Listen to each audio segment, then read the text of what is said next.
Dominic Santobello didn't believe in God anymore, but standing in Hannah Jones's closet at 3 in the morning, staring at what she'd hidden behind the winter coats, he found himself praying for the first time in 20 years. His hands that had beaten men to death, hands that had signed execution orders over espresso, trembled as they reached for the small pink shoe sitting on the altar of photographs, candles, and dried flowers. The shoe couldn't have been more than a size 6. A child's shoe, and beneath it, pinned to a corkboard like evidence in a murder investigation, were photos of his own family, his wife, his son, and hundreds of others, connected by red string and patterns that made his blood run cold. But it was the photograph in the center that stopped his heart. A little girl with Hannah's eyes, wearing the matching shoe, standing in front of the Santobello estate on a day Dominic remembered with perfect, terrible clarity. The day of the fire. The day everything changed. Hannah's voice came from behind him, and it wasn't the soft, broken voice of the maid who'd served him coffee for 3 years. I was wondering when you'd finally look. The accent was gone. The subservience was gone. And when he turned, he understood that Hannah Jones had never existed at all. 3 hours earlier, Dominic had been in his study reviewing shipment manifests when he'd heard the sound. A sob, raw and animal, coming from the servants' quarters. He'd ignored it at first. The help's emotional problems weren't his concern, but something about the quality of the crying had pulled at him. Perhaps because it reminded him of his own grief, the kind that lived in your bones and occasionally clawed its way out when you thought no one was listening. He'd found Hannah on the floor of her small room, still wearing her uniform, clutching a tiny shoe to her chest and rocking like a woman gone mad. She hadn't heard him approach. Dominic had employed Hannah for 3 years, and in that time, she'd been invisible in the way good servants are, efficient, quiet, eyes always downcast. A 30-something black woman who kept her hair wrapped, spoke with a thick accent he'd never quite placed, and asked for nothing but her modest salary and Sundays off. He'd approved her hire without a second thought. His wife Carmela had vouched for her references. Now, watching her keen over a child's shoe, he saw her as a person for the first time. A person in the kind of pain he recognized. Hannah. His voice had been softer than he'd intended. She'd startled, shoving the shoe behind her back with the panic of someone hiding contraband. Her eyes, he'd never really looked at her eyes before, were red-rimmed and ancient with grief. Mr. Santobello, I'm sorry, I didn't mean to disturb. The accent was there, thick and apologetic, but something flickered beneath it. Something that vanished so quickly he thought he'd imagined it. Whose shoe is that? The question had come out gentle, almost tender, because Dominic Santobello was many things. Murderer, criminal, monster, but he was also a father, and he recognized the weight of that small object in her hands. She'd frozen, actually stopped breathing for 3 full seconds before the tears came again, harder this time, authentic in their devastation. My daughter, sir. I'm sorry. It's just, today would have been her birthday. She would have been 13. Would have been. Past tense. The implication settled in the room like a third presence. Dominic had lost a son. He knew exactly what would have been felt like in your mouth. What happened to her? Hannah had looked up at him then, really looked at him, and for just a moment, something blazed in those eyes that should have warned him, should have sent him running. But grief recognized grief, and he'd mistaken her rage for sorrow. There was a fire, sir. 10 years ago. She was just 3 years old. She'd clutched the shoe tighter, her knuckles pale against her dark skin. They said it was an accident. But I know someone said it. I know someone murdered my baby girl and everyone else in that building, and they got away with it because we were nobody. Just poor people in the wrong place at the wrong time. The words had hit Dominic like bullets because 10 years ago there had been a fire. A warehouse fire that had spread to the tenement building next door. 17 people had died. He remembered because it had been one of his warehouses, and the fire had been intentional. A message to a rival family that had gotten out of hand. The details had been handled quietly, expensively. He'd paid to make the investigations go away, paid the right people to rule it accidental, paid for a few memorial donations to ease his conscience. Then he'd forgotten about it, the way powerful men forget about collateral damage. Before we continue with Hannah's story, Can I ask you something? I spend 15 to 20 hours researching, writing, and perfecting each story for you. That's nearly a full week of work to create these cinematic experiences completely free. While you're here enjoying this story, YouTube only shows it to a tiny fraction of people unless you take just 2 seconds to hit subscribe. Here's the thing. If just half of you watching right now subscribed, this channel would explode, and I could create even deeper, more complex stories for you every single week. But only about 3% of viewers are subscribed. That means 97% of you are enjoying hours of content, but haven't taken that tiny step. I'm not asking for money. I'm asking for a single click that tells YouTube show this to more people. So here's my request. If you're enjoying Hannah's story so far, click subscribe. It takes 2 seconds and means everything to this channel's survival. Also, drop a comment telling me where you're watching from. I love seeing this global community we're building. Last video, we had viewers from 47 different countries. Now, let's get back to the story, because what happens next changes everything for Hannah and Dominic. Standing in Hannah's room that night, Dominic had felt something he hadn't felt in years. Guilt. Real, human guilt. "I'm sorry for your loss," he'd said, and meant it. "Take tomorrow off. Take the week if you need it." She nodded, wiping her eyes with the back of her hand. "Thank you, sir. You're very kind." Kind. The word had almost made him laugh. He'd walked away feeling generous, feeling almost human, and that feeling had lasted until he'd reached his own room and something had nagged at him. A detail. A wrong note. He'd stood at his window, overlooking the grounds, replaying the conversation, until it hit him. Hannah's accent had slipped. Just for a moment, when she'd said they got away with it, the careful inflection had cracked, and underneath had been something else entirely. Something American. Something educated. Something practiced. That's when the other details had started surfacing. How Hannah always volunteered to clean his study, the room where he kept his business files. How she'd worked for him for exactly 3 years, arriving just after his last security chief had retired and before the new one had fully implemented updated background protocols. How she'd been hired on Carmela's recommendation. But when he thought about it, really thought about it, Carmela had been vague about where the reference had come from. Dominic had gone to the security office and pulled Hannah's employment file himself. The references were there, detailed and glowing. He'd called the first number. Disconnected. The second went to a bodega in Queens that had never heard of the woman who'd supposedly managed their shop. The third didn't even ring. Every reference was fake. Every single one. And he'd never checked because she was just a maid, just part of the invisible machinery that kept his household running. His heart had started pounding then, the predatory instinct that had kept him alive for 25 years in the Mafia, finally kicking in. If Hannah Jones wasn't who she said she was, then who was she? What was she? And what had she been doing in his house for 3 years? He'd gone to her room with his gun in his hand and murder in his heart, ready to drag her to the basement and extract the truth the way he knew best. But she hadn't been there. Her bed was made, her few possessions in place, but Hannah was gone. That's when he noticed her closet door was ajar, and light was coming from inside. Not the harsh light of the overhead bulb, but the soft, flickering glow of candles. The closet was small, barely large enough for the few uniforms she owned. But she'd removed the back wall somehow, creating a space behind it. A shrine. No, not a shrine. A war room. The photographs covered every inch of the hidden wall. His family, his associates, his enemies. Crime scene photos from the warehouse fire, somehow obtained. Autopsy reports, news clippings, building permits, shell company documents. And in the center, that little girl. Beautiful, maybe 3 years old in the photo, with her mother's eyes and a smile that could break your heart. Standing in front of his estate in the background, visible through the iron gates. The date stamp on the photo read exactly 10 years ago, the day before the fire. The shoes sat on a small shelf like a religious icon, surrounded by candles that had melted into grotesque shapes from repeated lighting.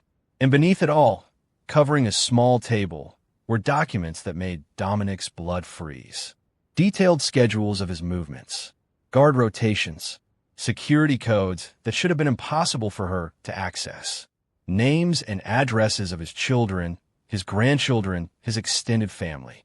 shipment manifests, meeting locations, and a ledger, handwritten in precise script, documenting every single illegal transaction he'd made in the past 3 years. Everything she would need to destroy him completely. Everything she would need to kill everyone he loved. I was wondering when you'd finally look. Her voice came from the doorway, and Dominic spun, his gun already raised. But Hannah, or whoever she was, didn't flinch. She stood there in her maid's uniform, hands clasped in front of her, posture perfect. The accent was gone. The downcast eyes were gone. She looked at him the way an entomologist might look at a particularly interesting insect. "My real name is Dr. Janice Peters," she said, her voice clean and American, with the precise diction of someone highly educated. "I have a PhD in chemical engineering from MIT. 10 years ago, I had a husband who was a civil rights attorney and a daughter named Zuri who liked to dance. We lived in that tenement next to your warehouse because we were saving money for a house. We were going to move that summer." Dominic's gun hand was steady, but his mind was reeling. "If you wanted me dead, I'd already be dead." "Yes," she agreed simply. "I've had hundreds of opportunities. I could have poisoned your food, sabotaged your car, shot you in your sleep. I could have done to you what you did to my family, made it look like an accident, paid the right people to look the other way, and moved on with my life." She stepped into the small space, and Dominic found himself backing up despite having the weapon.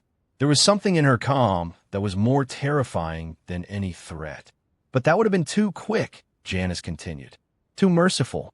You took everything from me in a single night, and you didn't even remember it. You didn't even know their names. So I decided you needed to understand what you destroyed. I needed you to see the face of the woman whose life you burned to ashes. I needed to be close enough to know you, to understand you, to watch you live your comfortable life built on the corpses of people like my family." She gestured to the wall of evidence. "I spent 3 years becoming invisible in your house. 3 years documenting every crime, every connection, every vulnerability. I know things about your organization that your own lieutenants don't know. I could bring down your entire family with a single phone call to the FBI field office, where I have a very interested agent waiting for my signal." Dominic's mind raced through options. Shoot her now, dispose of the body, burn the evidence. But she'd said FBI. If she'd already made contact, killing her would just trigger whatever dead man's switch she'd set up. "What do you want?" His voice was steady, controlled. The voice of a man who'd negotiated with terrorists and rival families and corrupt politicians. "Money? Immunity? Name your price." Janice laughed, and it was the saddest sound Dominic had ever heard. "You still don't understand. You can't buy your way out of this, Mr. Santobello. You can't kill your way out. You can't intimidate or threaten or manipulate your way out." She picked up the small shoe with a tenderness that made his chest ache. "I don't want your money. I don't want her death. I want you to carry the weight I've carried for 10 years. I want you to understand what you are." She turned to face him fully, and her eyes were dry now, clear and pitiless. "So here's what's going to happen. You're going to sit down, and I'm going to tell you about every single person who died in that fire. Their names, their dreams, their families. You're going to know them the way I knew them. And then you're going to help me make sure it never happens again." "You're insane," Dominic said, but his gun had lowered slightly. "If I tell anyone about this, you won't," Janice interrupted. "Because I'm not done yet. Put the gun down, Mr. Santobello. If I wanted you dead, you'd already be dead. But I want something much more difficult from you. I want you to become a better man." Dominic stared at this woman who'd spent 3 years in his home, invisible and plotting, and realized he was facing something he'd never encountered before. Not an enemy seeking revenge through violence. Not a rival trying to take his territory. But someone who wanted to fundamentally change who he was and had the patience and intelligence to do it. Slowly, he lowered the gun. "You have 1 hour," he said. "Then I decide whether you walk out of here or get buried in the garden." "Fair enough," Janice said, and began to speak. She told him about Marcus Henderson, 35, who'd worked as a janitor but had been studying for his contractor's license at night. About Rosa Mendez, who'd been pregnant with her 3rd child. About James Chun, who'd survived the Cultural Revolution only to die in a stairwell filled with smoke from a mob-sponsored fire. She told him about elderly Mrs. Patterson who'd been too slow to make it down the stairs, and teenage Deshawn who'd gone back in to try to save her. She told him about her husband Thomas, who'd been writing a book about systemic racism in the justice system and would never finish it. And she told him about Zuri, 3 years old, loved purple, loved music, could count to 20 in English and Igbo, had been learning to tie her shoes and was so proud when she got it right, had been wearing her new pink sneakers the day she died because she'd wanted to show her grandmother. As Janice spoke, pulling photograph after photograph from her carefully organized files, Dominic felt something crack inside him. He'd killed before, ordered deaths, made decisions that he knew would result in casualties. But he'd always maintained a distance, a separation between himself and the consequences. These people had been statistics, regrettable but necessary collateral damage in a larger war. Now, they had faces, stories. They had been real. The fire started at 2:15 a.m., Janice said, her voice clinical now, detached in a way that was worse than anger. Your underboss, Carlo Messina, had ordered it to destroy evidence of the smuggling operation before a raid. He didn't bother to check if the adjacent building had been evacuated. Why would he? It was just a tenement. Just poor people. Just nobody. She pulled out another document. I have Carlo on tape admitting it. I have the man who actually set the fire. He works for you now, runs your auto shop in Brooklyn. I have the fire inspector who falsified the report. I have the police captain who buried the investigation. I have everyone, Mr. Santobello. Everyone who participated in murdering my family and thought they'd gotten away with it. Dominic's mouth was dry. Why haven't you already gone to the FBI? Because the FBI would give you 10 years, maybe 15 if they could make all the charges stick. You'd be in a comfortable federal prison with your connections and your money and your reputation. You'd still be Dominic Santobello, Mafia boss. You'd still be the man you are. She stepped closer, and he could smell the laundry soap from her uniform. Such a normal smell in such a surreal moment. I don't want you punished, Mr. Santobello. I want you transformed. I want you to dismantle everything you've built piece by piece from the inside. I want you to spend the rest of your life trying to balance the scales you've tipped so far toward death and destruction. And I want you to know every day exactly who you're doing it for. She held up Zuri's photograph. I want you to see my daughter's face every time you make a decision. I want you to ask yourself, would this honor her memory or desecrate it? I want you haunted the way I've been haunted. And if I refuse? Dominic asked, though he already knew the answer. Then I send the evidence to the FBI, the New York Times, the families of everyone you've ever heard, and every rival organization that would love to know your security codes and shipment routes. Your empire burns. Your family goes to prison or into hiding, and you die knowing you destroyed them just like you destroyed mine. The choice wasn't really a choice at all.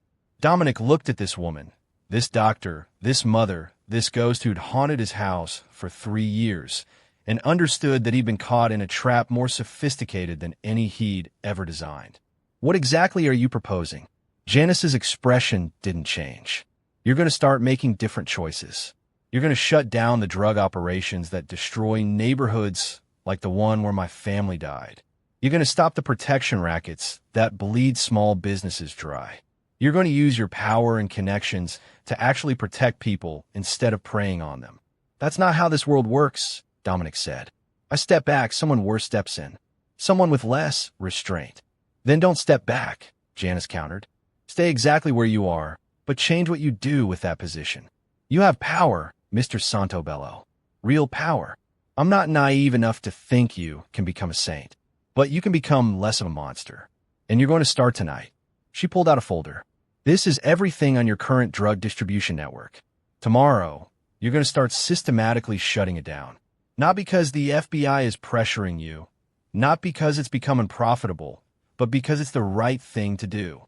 And you're going to use the profits you've already made to fund treatment centers and community programs.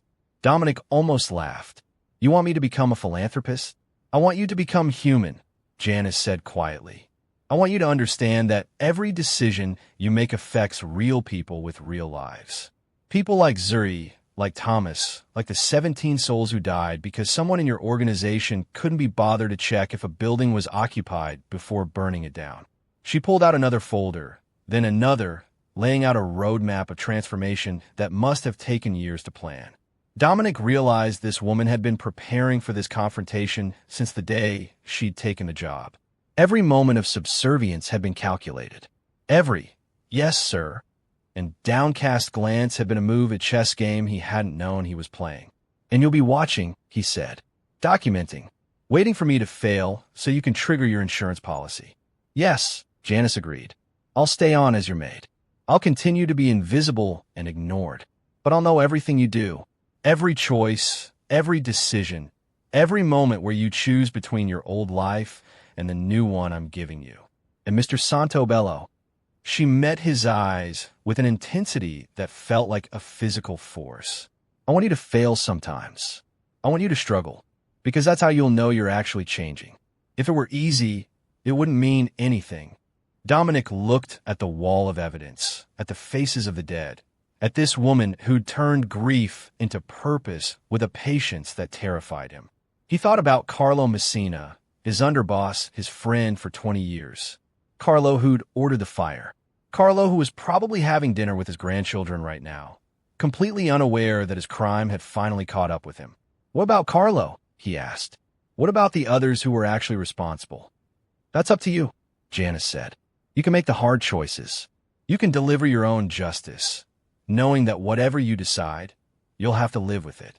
You'll have to look at Zuri's picture and know whether you honored her memory or betrayed it. I'm not going to tell you what to do, Mr. Santobello. I'm going to make you feel every decision in your soul until you become someone capable of making better ones." She began blowing out the candles one by one, and the room grew darker with each small death of light.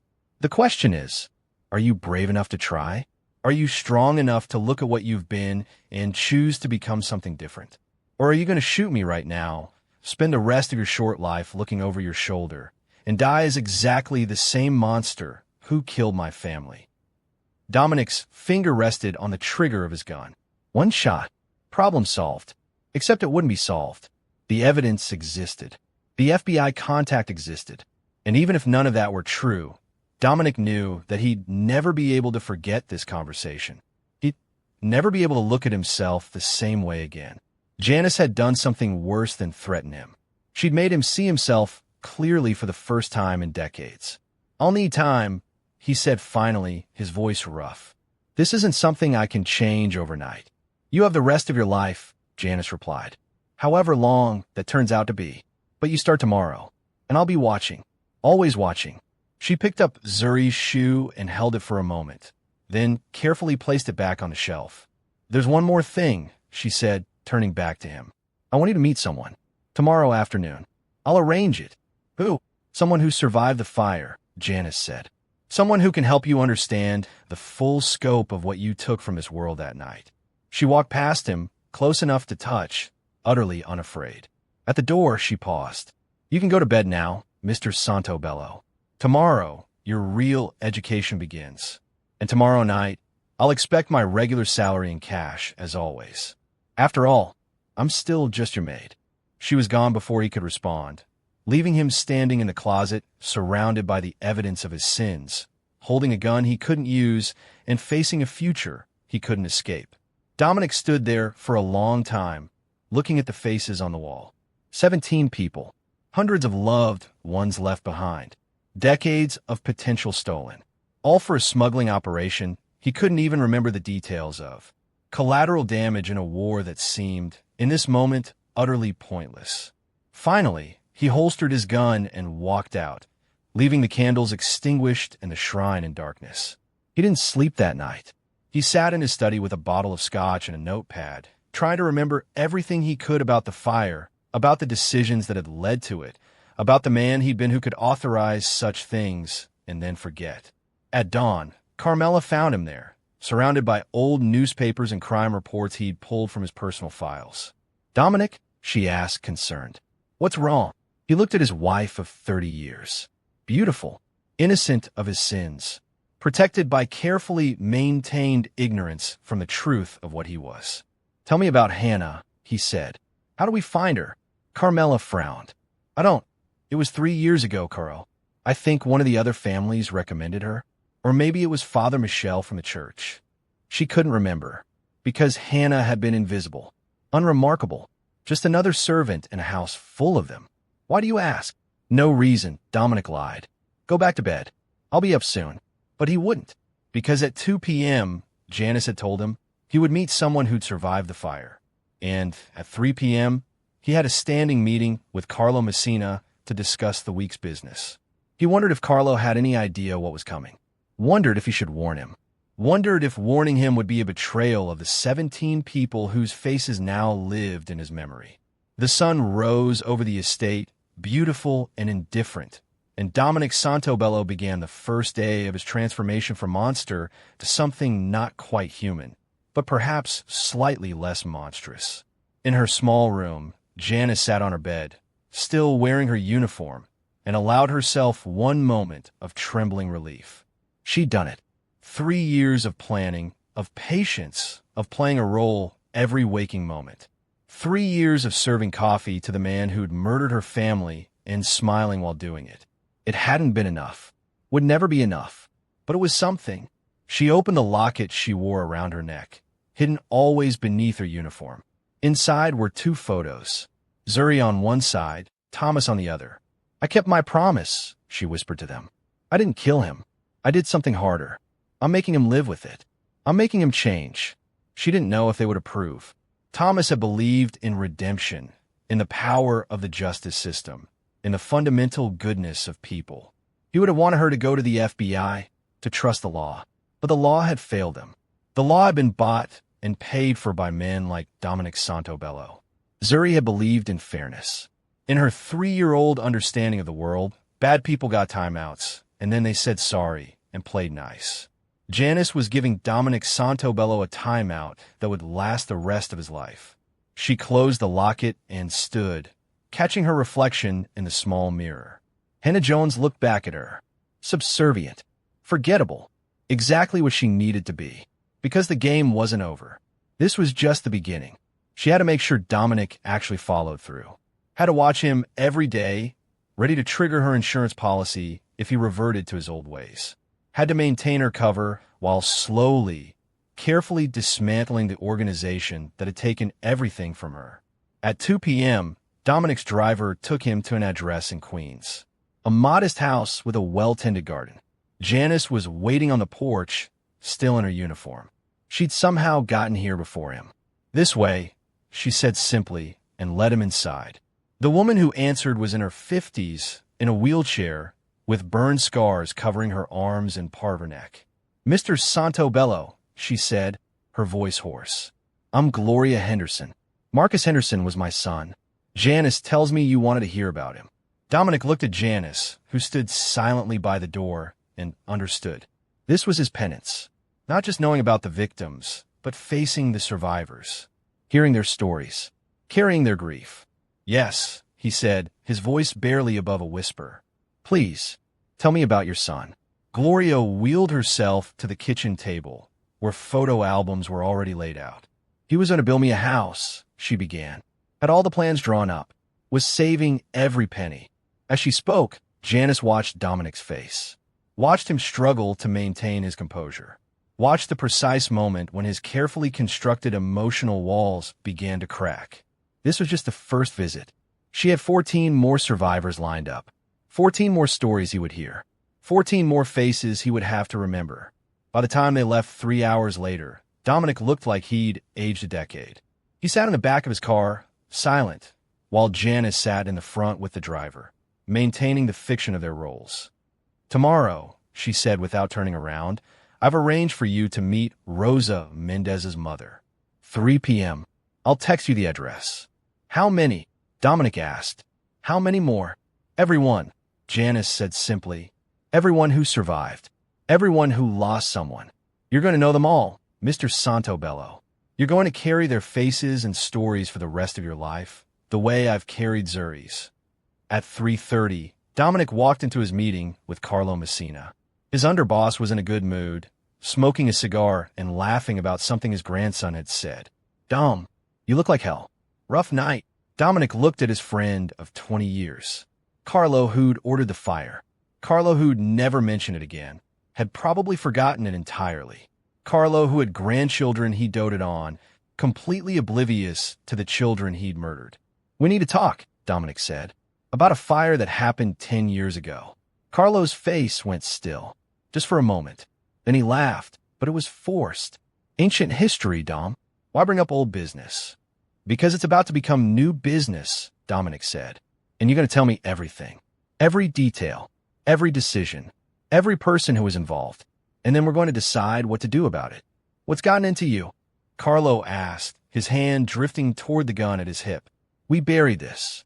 It's done. Moving on is how we survive in this life." "Maybe I'm tired of just surviving," Dominic said. He pulled out his phone and showed Carlo a photo. Zuri, smiling in her pink shoes. "This is who died because of your fire." Her name was Zuri Peters. She was 3 years old.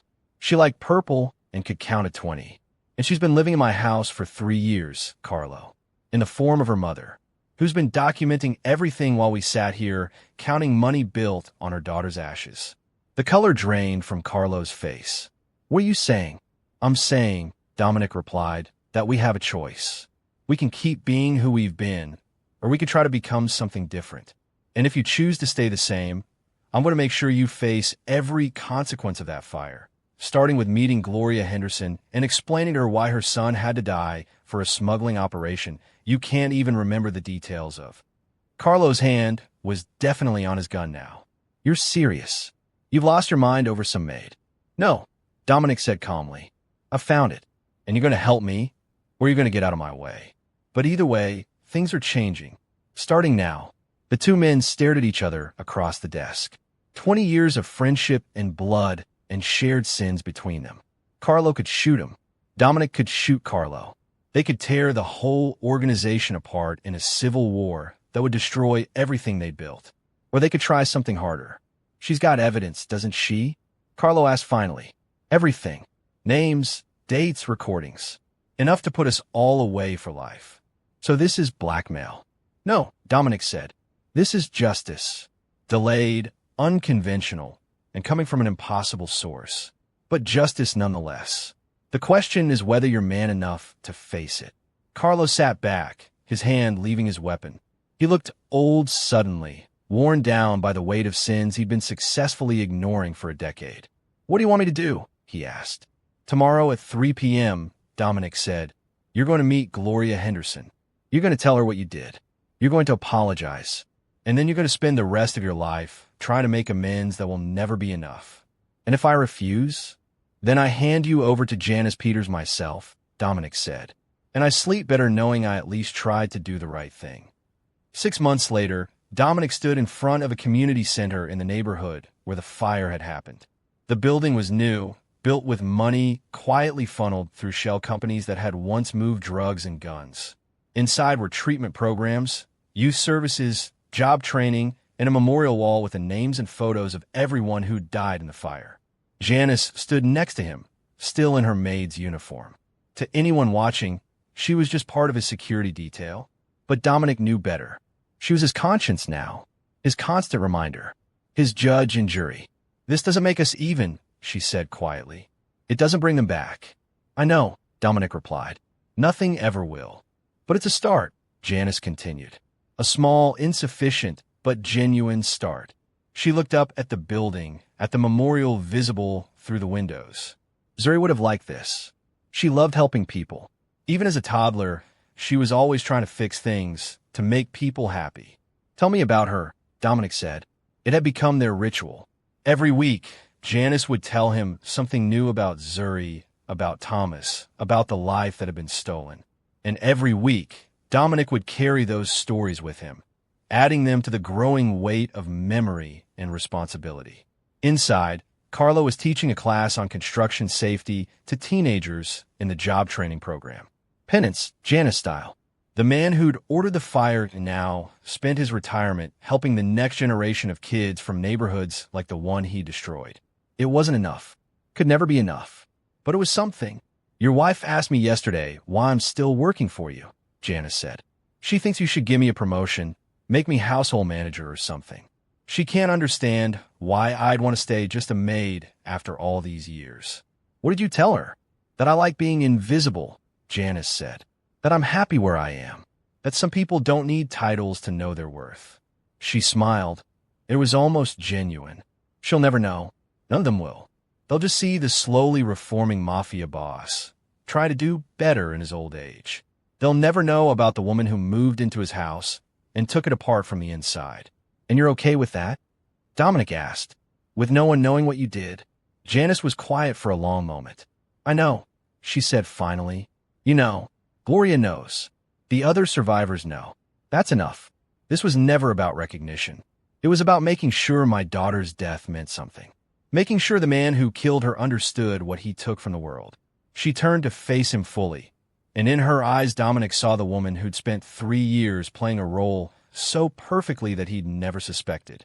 The woman who dismantled his empire not with violence, but with patience and moral clarity. Do you understand now? She asked. Do you see what you were? What you took? What you have to spend the rest of your life trying to balance? Yes, Dominic said. And he did. Saw it with a clarity that sometimes woke him screaming in the night. Saw it every time he looked at his grandchildren and thought about Zuri who would never grow up. Saw it every time he made a decision and had to weigh it against the faces of 17 people he'd never met but now knew intimately. Good, Janice said. She smoothed her uniform and prepared to return to her role. Hannah Jones, the invisible maid. But before she walked away, she added, Next week, we're shutting down the protection rackets in Brooklyn. I have a list of small businesses you've been bleeding dry for years. We're going to make it right. That'll cut into the budget for the community programs, Dominic pointed out. Then we'll have to be more creative with the legitimate businesses, Janice replied. You're a smart man, Mr. Santobello. I'm sure you'll figure it out. After all, you managed to build a criminal empire. Surely you can build something legal and beneficial with the same skill. She walked toward the car, leaving Dominic standing in front of the memorial to his sins. Inside the building, he could see the kids in Carlo's class, learning skills that might save their lives someday. Could see the treatment counselors helping addicts recover from dependencies that men like him had profited from. Could see the future he was building from the ashes of the past he destroyed. It wasn't redemption. Janice had been clear about that. You couldn't redeem yourself from murder, from casual cruelty, from a lifetime of taking without thought for the consequences. But you could try. You could struggle. You could wake up every day and choose to be slightly less of a monster than you'd been the day before. Dominic Santobello had been many things. Killer, criminal, monster. Now he was something else. Not good. He'd never be good. But better. Trying. Haunted by the face of a 3-year-old girl he'd never met, but who'd somehow saved whatever small piece of soul he had left. He got in the car where Janice sat waiting, and they drove back to the estate. To the casual observer, they looked like what they'd always appeared to be, a powerful man and his humble servant. But they both knew the truth. She was the powerful one now, had been all along, and he was serving a sentence more creative and cruel than any prison could devise. A life spent knowing exactly what he'd done, exactly who he'd hurt, and exactly how insufficient any effort at atonement would always be. And that night, like every night, Dominic would go to bed carrying the weight of 17 souls. And Janice would return to her small room, to the shrine behind her closet, and tell Zuri about the progress they'd made. About the monster who was learning, slowly and painfully, to be human. It wasn't justice. It wasn't revenge. It was something more complicated and lasting. It was transformation, one agonizing day at a time, under the watchful eye of a woman who'd loved her daughter enough to become invisible, who'd loved truth enough to spend 3 years living a lie, who'd loved justice enough to create something more powerful than vengeance. A mafia boss who saw his maid crying over a tiny shoe had found something in her closet that froze his blood. But what he'd really found was his conscience, carefully cultivated and ruthlessly enforced by a woman who refused to let her daughter's death be meaningless. And in the end, that was more terrifying than any gun, any threat, any violence he could have imagined. Because you can't kill a conscience. You can only carry it. Forever. And that's how a maid transformed a monster. If you made it this far, you just experienced a story of revenge unlike any other. And I need to know, what was your favorite twist? Did you see Janice's long game coming? Do you think Dominic can truly change, or is this just another form of manipulation? Tell me in the comments right now. And if this story gave you chills, made you think, or had you rooting for a grieving mother's impossible justice, you need to subscribe because next week's story is even more intense. Hit that like button. It literally costs you nothing, but helps me massively. Share this with someone who loves psychological thrillers, and I'll see you in the next one. Until then, remember, the most powerful revenge isn't violence. It's making someone understand exactly what they've done and forcing them to live with it every single day. Thank you.